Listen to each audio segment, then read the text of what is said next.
Hey, all right, this is Handout 11. I hope that this is just super boring for you, that you already knew this, okay? Because you need to watch when you're reading these academic arguments. You need to know.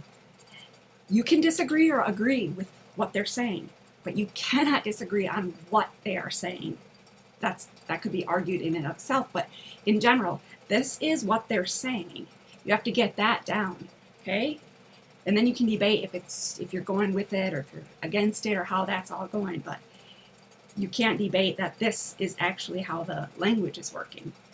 Well, I hope you don't debate that, but if you want to, go for it. All right, let's start. I'm on this handout 11.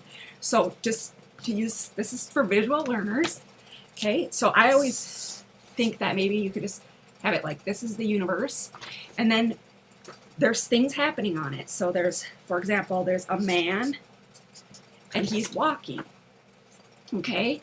So there's your subject, the man, and you can't see it very well, but he's walking. Subject, the man, verb, walk, okay? This is very central. You need to know the subject, you need to know the verb, look for that, figure that out.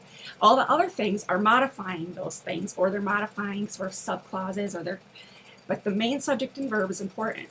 Okay, so for example, here he is. He's maybe walking. Let's modify it. Let's say he's in the woods, right? He's still walking, but it's just telling us where.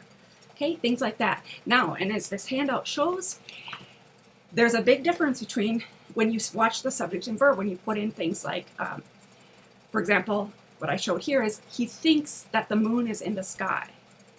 Okay, so say that's a sentence. The man thinks that the moon is in the sky. Okay, so it's not this, it's this, okay?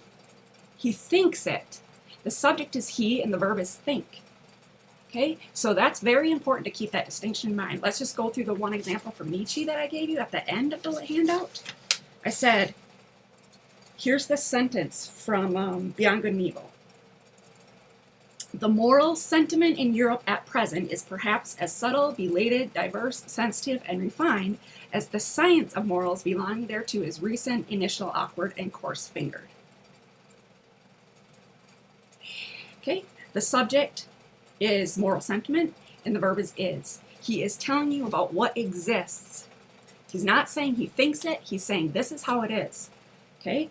Keep an eye on that as you go through things. This is really fun to watch for. I call it fun, okay? And I think you could call it fun too. It's not only very important, but it's very fun to try to figure these kinds of things out and to just kind of keep them in mind. And you can kind of watch things sort of run away from you, and you can get them back by grammar. It's very nice, okay?